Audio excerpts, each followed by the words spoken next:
Hi guys, welcome to Learning with Al. Today I'm going to be teaching you a little bit about Camtasia 9.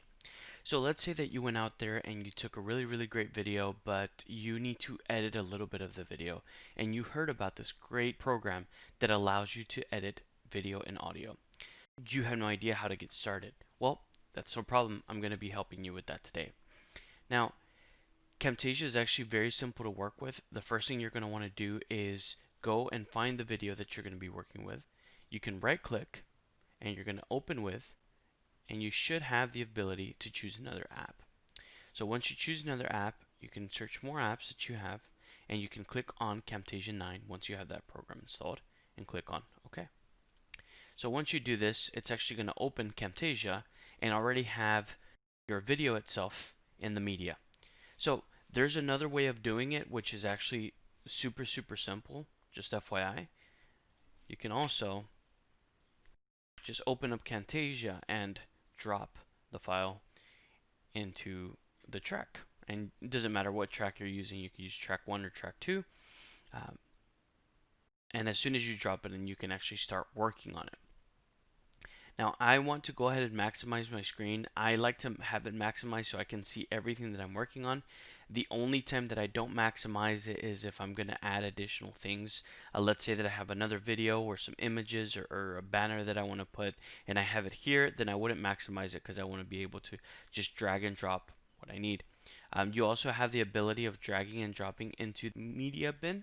So for example, if I wanted to drag this icon, I could drag it here, and that way I can put it down in the track whenever I need it. But at this point in time, we don't necessarily need that one.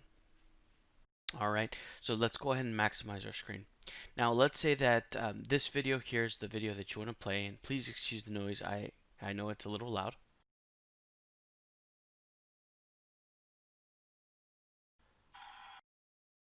All right, so this is during the World Series, and let's say that the noise is way too loud, and all you want to do to this video is lower the volume. Okay, something super simple.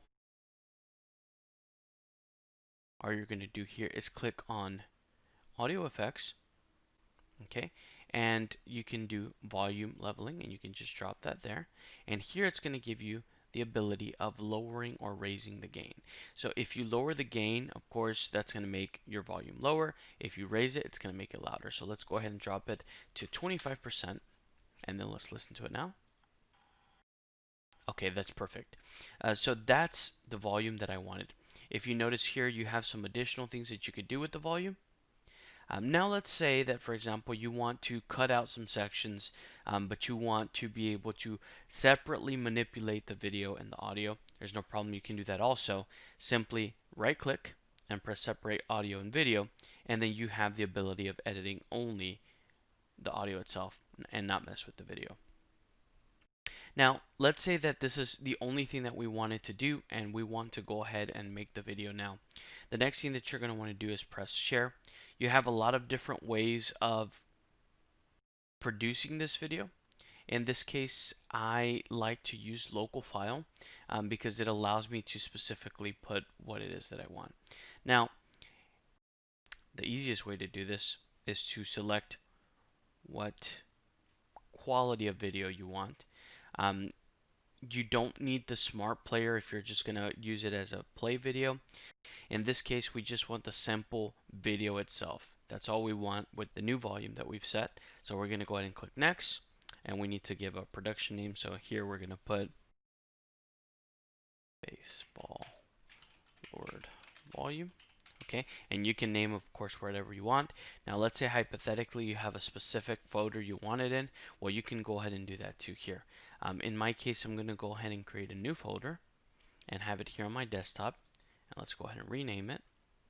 Okay, and the name of this folder is going to be Camtasia videos. We're going to open this up, and we want the video there. And let's go ahead and click save. And if you want subfolders or you want production results or anything like that, you can check mark these. In my case, I only want the video, so let's go ahead and click finish. And now it's going to start rendering my video. Depending on what type of system you have is going to be how fast your video is going to render. If you have an older system, it will take a little bit longer. But usually the rule of thumb is that however long the video is, that's however long it's going to take to render. So in this case, it's 20 seconds. It's going to be very quick to be able to render that. Now let's look at our finished product. So if we go to the folder that we created, here we have the folder that we created. We can go ahead and double click it and open it up. And if you notice, the quality is just as good. It's just the volume has been lowered. So you have very simple way to edit the volume on videos. In the next series, I'm going to talk a little bit more about some of the other options that you can mess with and some of the other things that you can do, because there's so much that you can do with Camtasia.